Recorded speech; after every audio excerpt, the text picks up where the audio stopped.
So what people don't understand about the purple cow is it's not about a gimmick or hype or doing something different. It's about giving the people you serve something that they want to talk about. If they think it's remarkable, if they make a remark, then it's remarkable. If you think it is, who cares?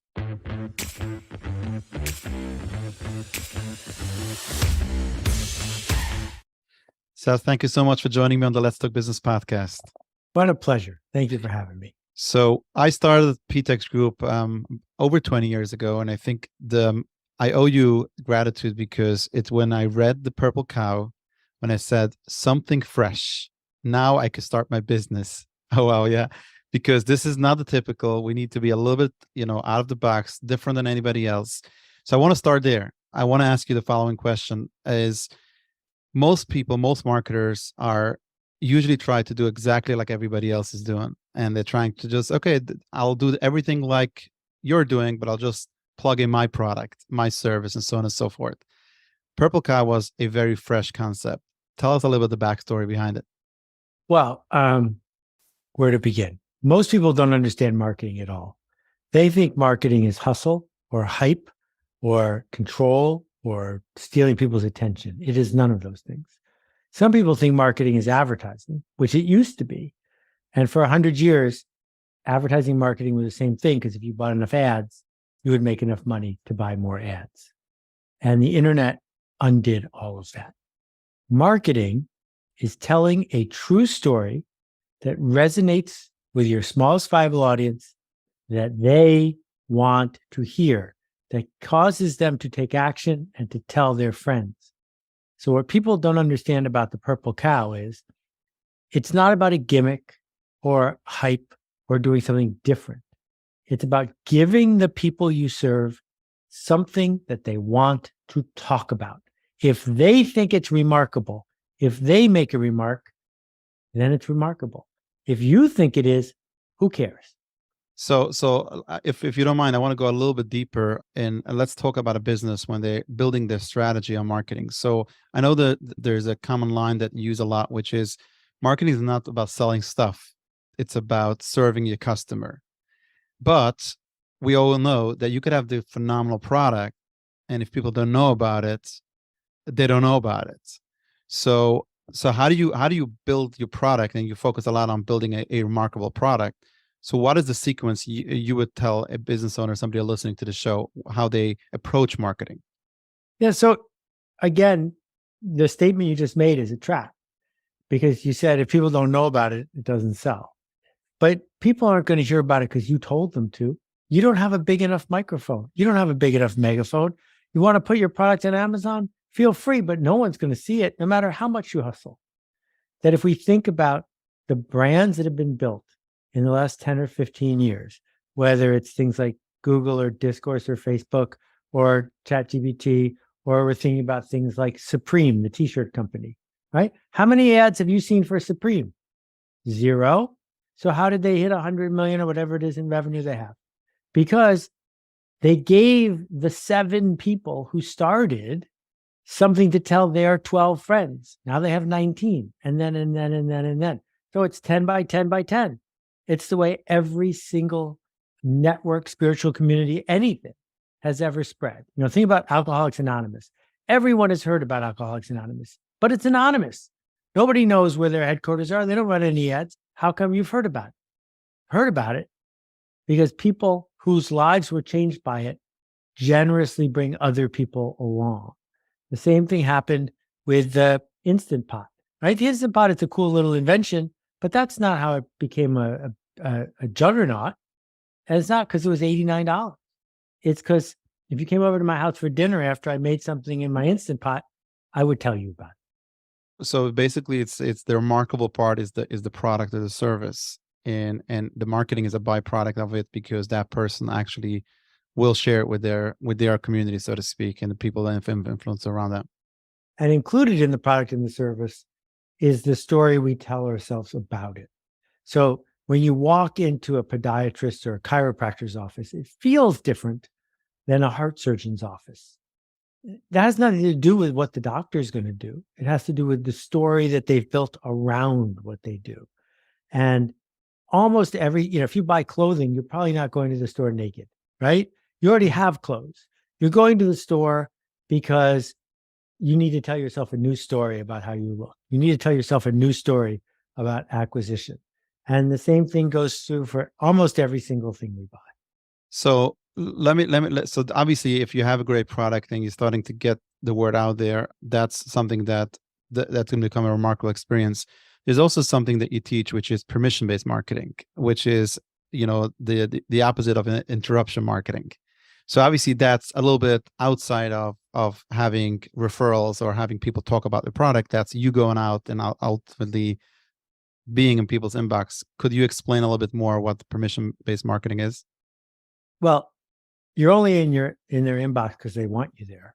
And the reason they want you there is they heard about it from somebody else.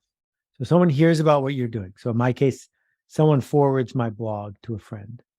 They get the blog. Now what should they do? Well, if they want to, they can click one button and now they can subscribe to my blog. So I have permission to talk to them tomorrow and to keep talking to them until they say, I've had enough of this. That's different than me, quote, showing up in their inbox. It's them inviting me in.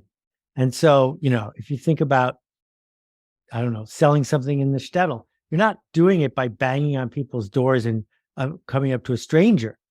What you're creating is an environment where someone who wants to hear from you tomorrow, who would miss you if you were gone, raises their hand and says, I would like to hear from you. So how does a small business or even a new brand cut through the clutter? Obviously, it's always like if you have a phenomenal product, but I teach business owners, and when I speak to business owners, it's not every business is an idea, not every idea is a business, which means sometimes you could have a very basic product, but the way you actually deliver the service and everything around it is what makes it remarkable, so to speak. I guess business owner looking at their marketing in general, like how would you advise a business owner to actually use their marketing budget, so to speak, in today's day and age? So my personal belief is that the clutter is your friend, it's not your enemy. And there's only two choices. Either your motto is you can pick anyone and we're anyone, right? So think about walking down some bazaar, some street where there's 18 different places that you can go to have lunch. There's 18 different places you can go to buy a coat. And they're all hassling and haggling with you to come in. That is 1,000-year-old tradition, but it's not effective anymore because the internet is really good at sorting them by price.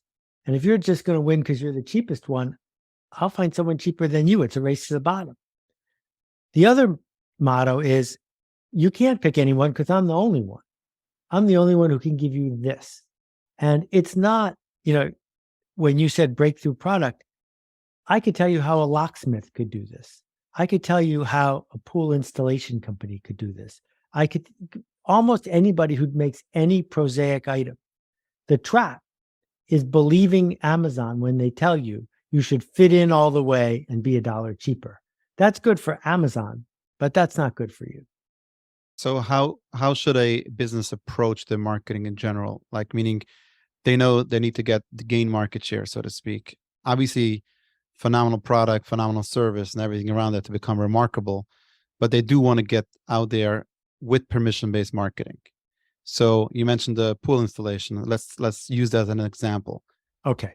So step one is, what is the change you seek to make? If you can't describe to me the change you're trying to make in the world, then you're just showing up looking for a job without a boss.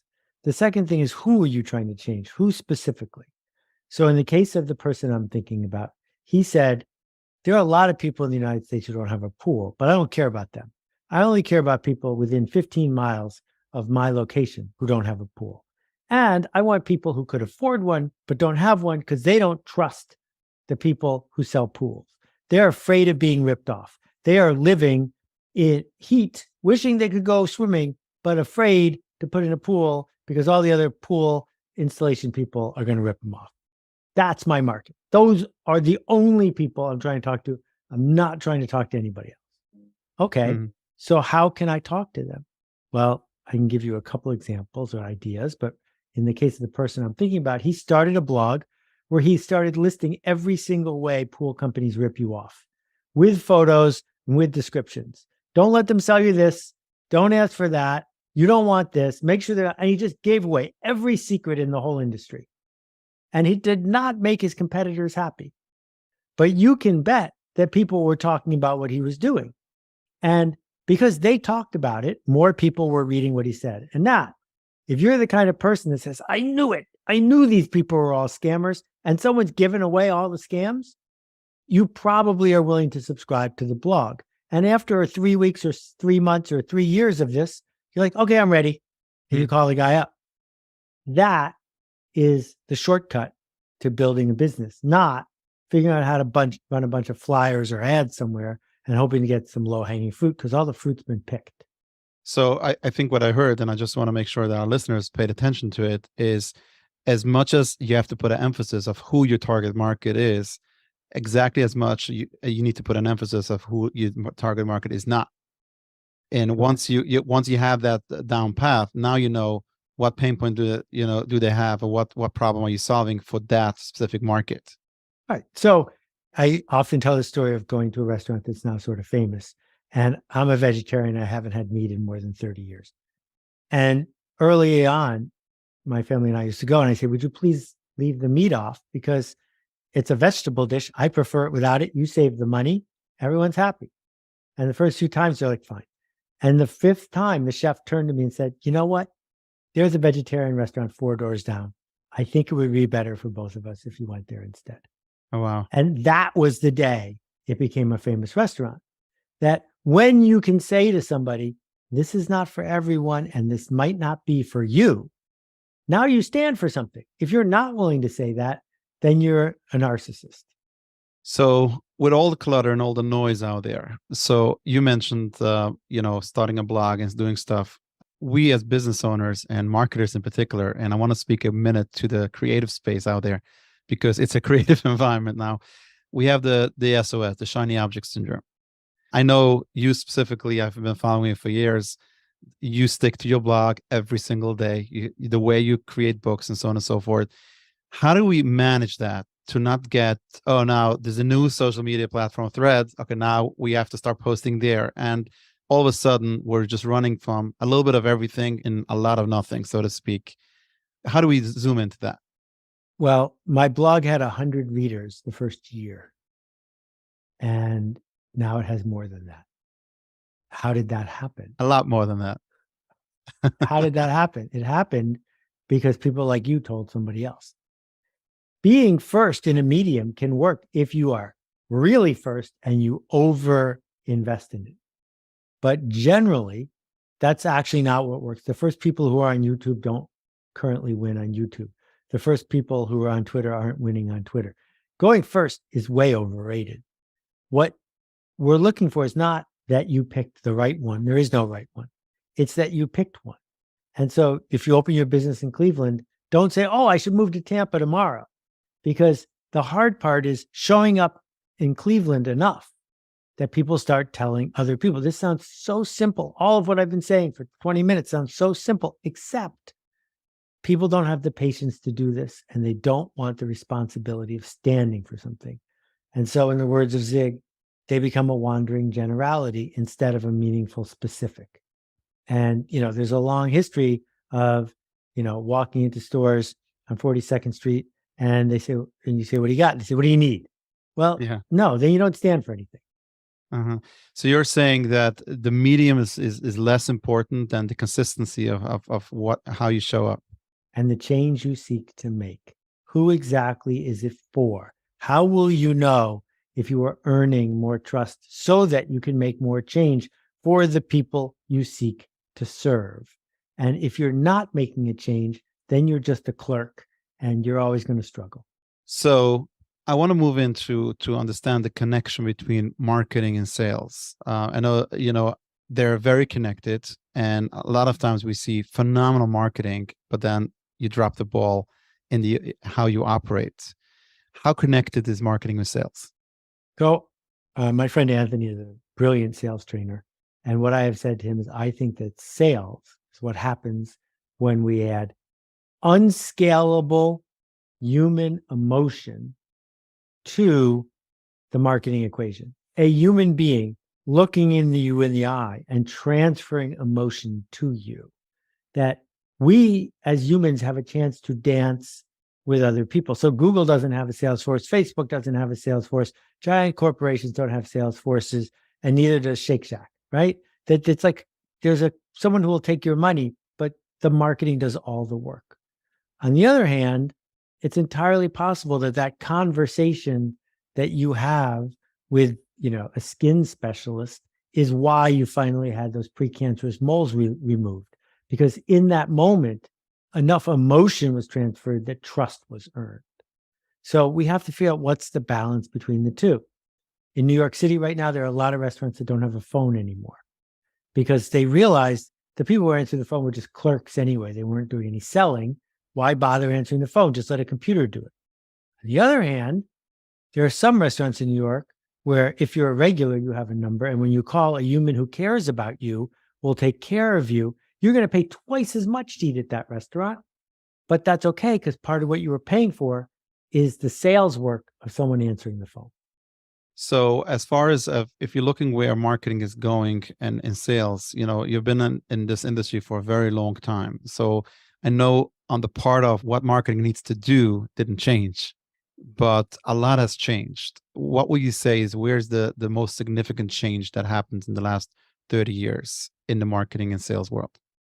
I would say the biggest shift at the fat end of the market, where most of money is spent, is TV shows went from having 70 million viewers when they were successful to 3 million now.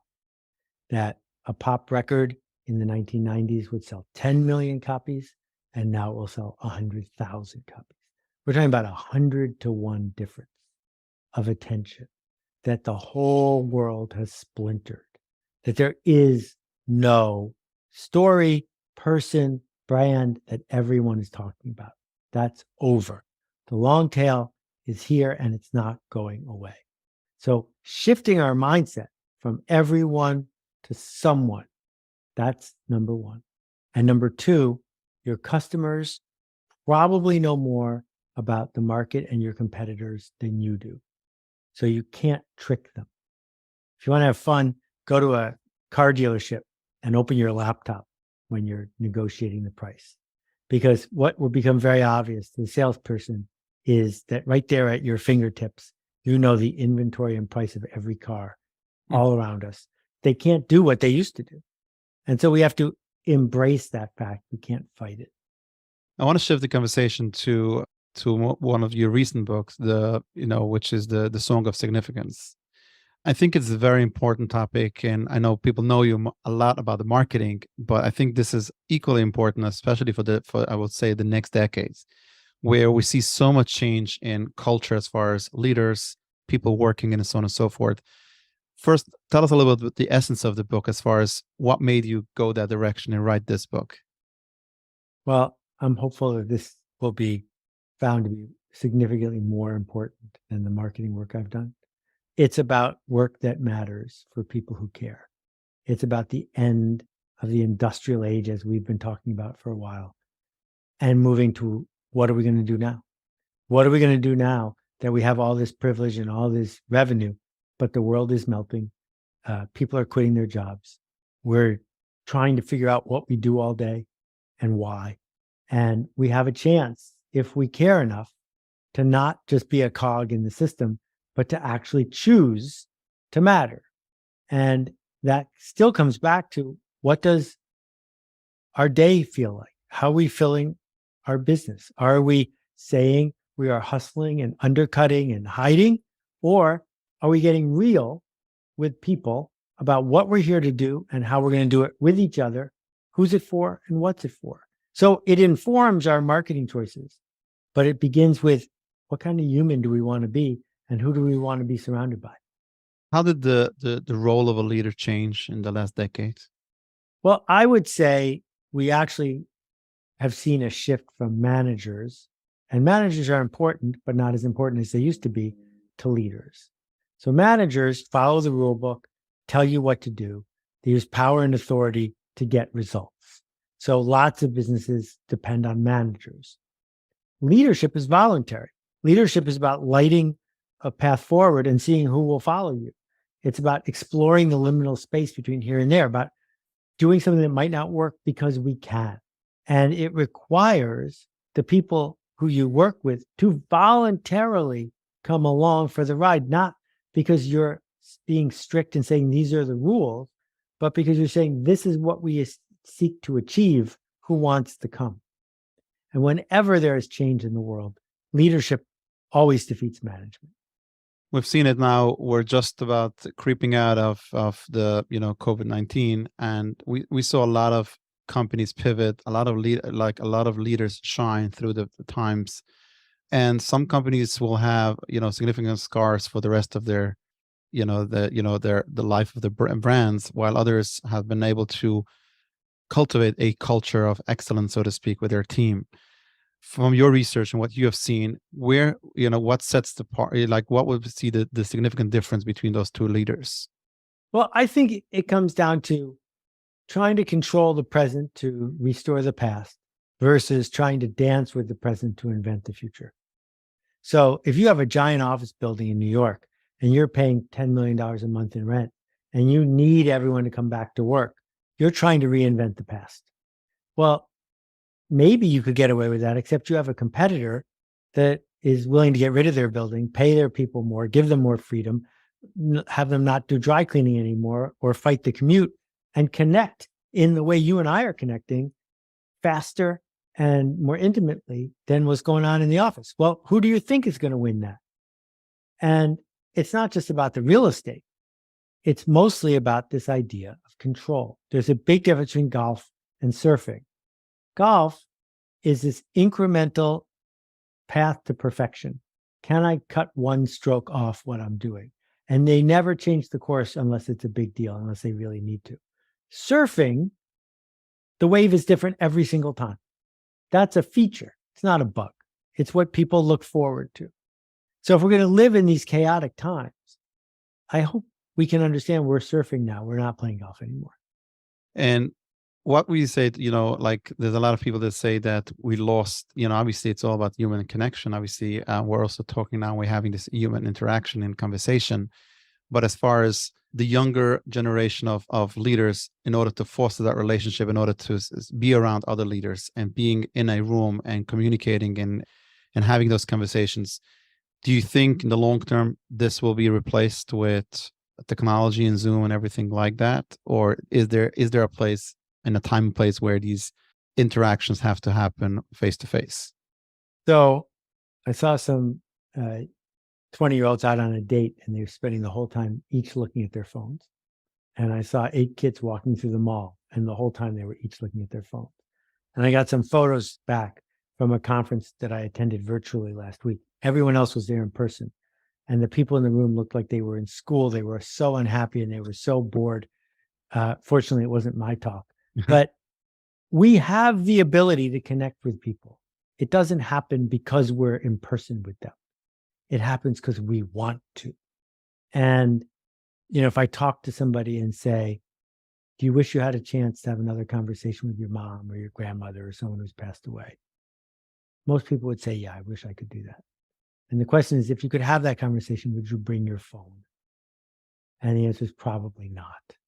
Wow. And if you could have that conversation, do you think it could still be magic if you had it on Zoom? And the answer is, of course. So what we're really talking about here is, does a human being care enough to actually connect? And institutions that are going virtual, many of them are going to fail because it's an easy way to not show up. But some of them, I spent over a year as a full-time volunteer building this book, The Carbon Almanac. We never met once. 300 of us, now 1,900 of us in 90 countries. Wow. And these are some of my closest friends because we cared enough to dance. And that is where the song of significance lies, in creating the conditions for people to actually care. Speaking about leadership in companies, obviously we've seen a huge shift of purpose-driven brands. We didn't have it in the early years. It was all about the P&L and the bottom line. Now you see large corporations, and From a marketing perspective, or you like to dig in, so to speak, how do you sift through to know which ones are just putting up on the website because that's the style, versus companies that are really care about the mission and the purpose versus the bottom line? Of course, you need the bottom line, but ultimately there is a mission there that drives everybody to perfection. My default is assume that somebody is being disingenuous. Assume that it's a facade.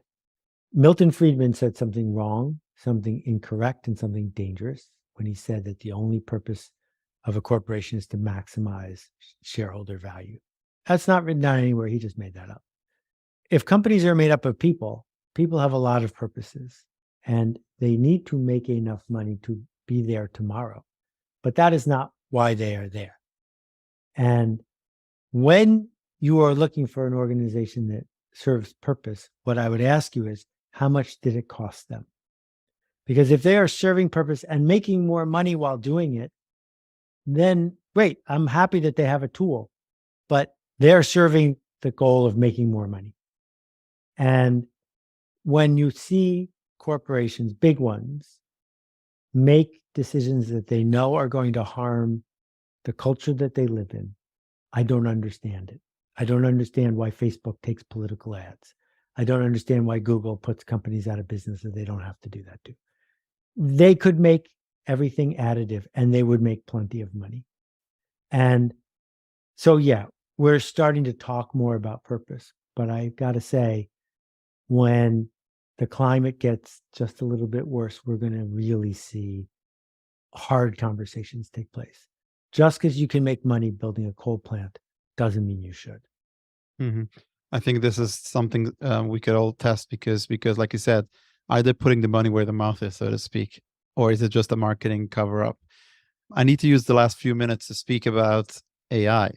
I'm not going to leave the conversation without speaking about AI. Now, I heard a line that you used, and I've actually repeated it in one of the recent episodes with one of our other guests, which you feel that AI is doing similar to what electricity did, which it's not basically replacing people. It's actually just maximizing. So either you work with the AI or AI will replace you, so to speak. There is a lot of conversation to see what is it is, let's call it the good, the bad, and the ugly of ChatGPT or anything in AI related. How do you see it overall, and how can we some practical advice for business owners how to adapt? So I use it every day, half an hour a day. If you're not doing that, I don't think you can have an active role in the conversation.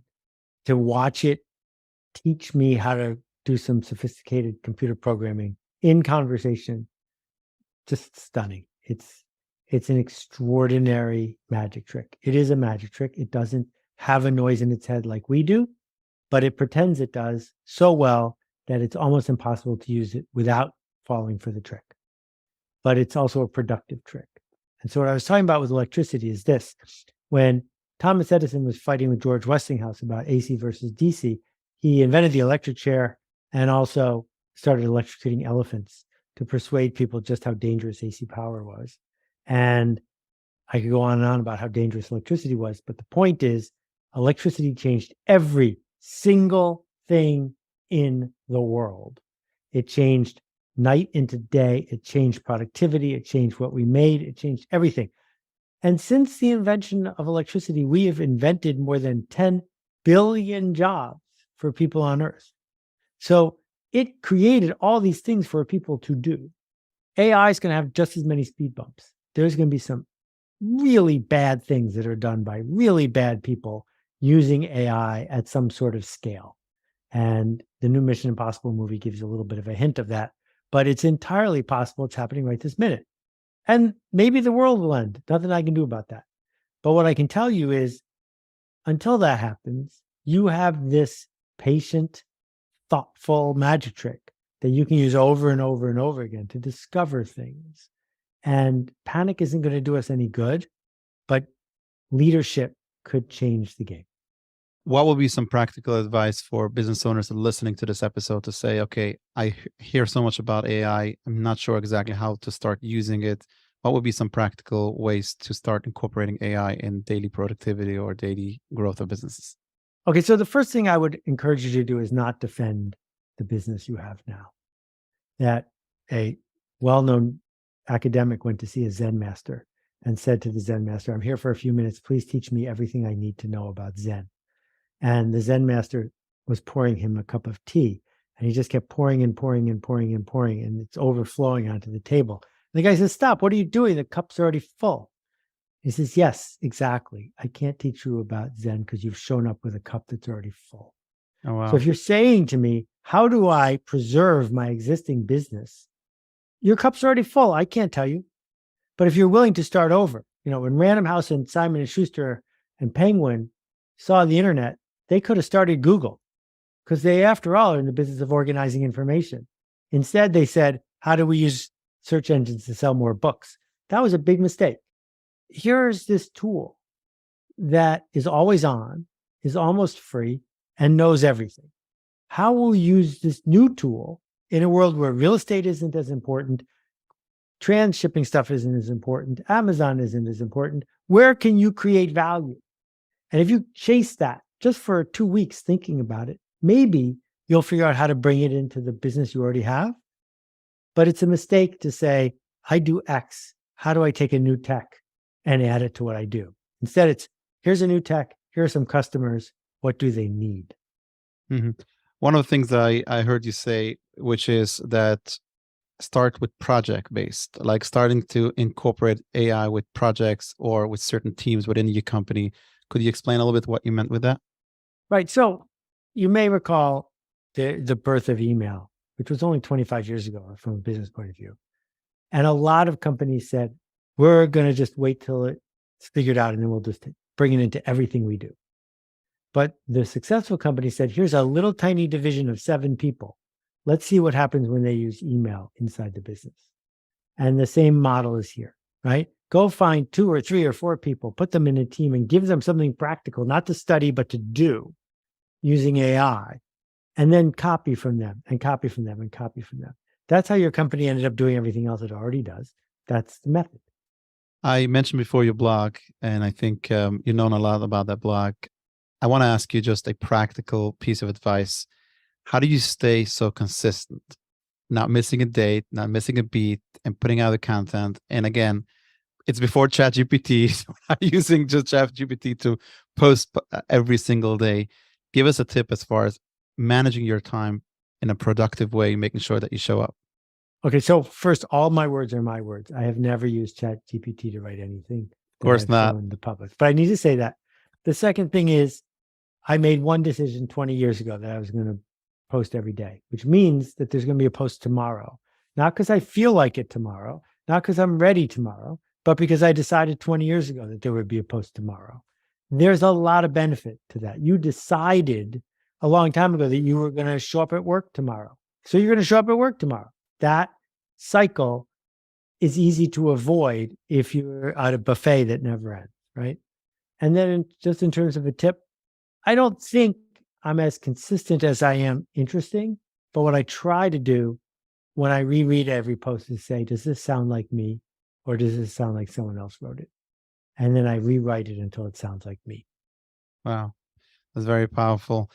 And actually, for the links, resources mentioned in this episode, check out the show notes at www.ptexgroup.com/podcast, where we'll link to Seth's blog. And I know that myself, I've been following that. And also, you could see all of, I think it's 18 books. How many books are we up to? 21 bestsellers. 21. Okay. 21. And actually, a couple of them are in my top 10 list. When people ask me my books, I have a PDF. They're right there. So thank you for everything you've done for the world to make the world a better place. Let's close with the 4 rapid fire questions. Are you ready? Hope so. Number 1, a book that changed your life. I think I'll pick The Art of Possibility by Ben Zander and Roz Zander. Number 2, a piece of advice you got that you'll never forget. Don't look for good advice. That's good. Number 3, anything you wish you could go back and do differently. I love time travel books. I've been reading time travel books for a very long time. I would say the best one for a beginner is called Replay. I've made more mistakes and had more failures than anybody listening to this podcast. And every one of them contributed to me being able to be who I am today. So if I went back and undid one, who knows what would happen? So no, I understand that there's a consequence to my short-sighted actions. There's a consequence to the opportunities I've missed. And I try to learn from those consequences, but regret doesn't get me very far. Wow. And last and final question, what's still on your bucket list to achieve? Well, you can say it slowly. It's a rapid fire answer. The question can be slow. What's still on your bucket list to achieve? Well, here I have been on your podcast, so we're gonna have to cross that one off the list. My bucket list. Anything on the horizon as far as projects? I know you've been involved in other projects and there's education. There's always projects. Bucket list items are very interesting because, like, I've been on the TED stage a lot of times, more than most people. I've had really extraordinary events occur in my life.